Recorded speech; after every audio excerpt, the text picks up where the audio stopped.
Chettinad Cement, 63 years of excellence. Your perfect concrete choice. தற்போது IPL mini ஏலம் அடியோடு மாறப்போகும் அணிகள் எந்தெந்த வீரர்கள் அன்சோல்டா இருக்காங்கன்றதை பார்த்துட்டு இருக்கோம். அந்த வகையில் ஆஸ்திரேலியா அணியின் ஜேக் ஃப்ரெஷர் ஒரு அதிரடியான பேட்ஸ்மேன். இவருடைய அடிப்படை தொகை 2 கோடி ரூபாய். ஆனால் அன்சோல்டா இருக்காரு. ஏலம் எடுக்கப்படாத ஒரு சூழலை நம்மால் பார்க்க முடிகிறது. நிறைய வெளிநாட்டு வீரர்கள் ஐபிஎல் மேலே தொடர்ந்து ஆர்வம் காட்டுறாங்க. இப்போ ஜேக் ஃப்ரேசர் உட்பட நிறைய வீரர்கள் ஆர்வம் காட்டுவதற்கு காரணம் we are paying very well.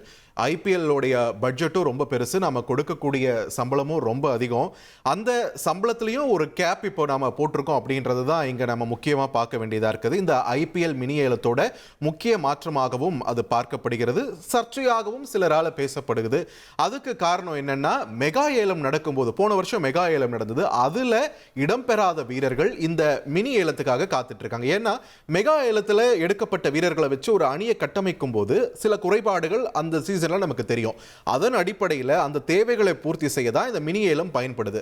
அப்போ தேவைகள் இருக்கும் பட்சத்தில் நம்மளுடைய தேவை அங்கே இருக்குன்னு அந்த வெளிநாட்டு வீரர் என்ன பண்றாங்க, அவங்களுடைய ஏலத்தொகையை அதிகம் பண்ணிடுறாங்க. அதிக அளவில் அவங்களுக்கான பிரைஸ் போகுது அப்படின்ற ஒரு விஷயம் கம்ப்ளைண்டாகவே இருந்துட்டு வந்தது. ஸோ அதுக்கு ஒரு என் கார்டு போடணும் அப்படின்றதுக்காக தான் இந்த வருஷம் ஒரு மாற்றம் கொண்டு வரப்பட்டிருக்கிறது. வெளிநாட்டு வீரர்கள் எவ்வளவுக்கு ஏலம் போனாலும் சரி 18 கோடி ரூபாய் என்ற ஒரு கேப் இருக்கிறது. அந்த 18 கோடியை தாண்டி அவங்க they are not going to get any more money. இப்போ உதாரணத்துக்கு நீங்க திரையில பாக்குறீங்க இல்லையா, இவர் ஜேக் ஃப்ரெஷர், இவரையே எடுத்துக்கோங்க. 2 கோடி ரூபாய் இவரோட அடிப்படை தொகை. ஏலத்துல அணிகள் மாறி மாறி இவரை கேட்குறாங்க. ஒரு 22 கோடி வரைக்கும் இவர் ஏலம் போயிடுறாருன்னு வச்சுக்கோங்களேன். ஆனால் இவருக்கு 22 கோடி சம்பளம் கிடைக்காது. அவருக்கான அந்த 18 கோடின்ற ஒரு கேப் போட்டிருக்காங்க இல்லையா, அந்த 18 கோடி ரூபாய் மட்டும்தான் கிடைக்கும்.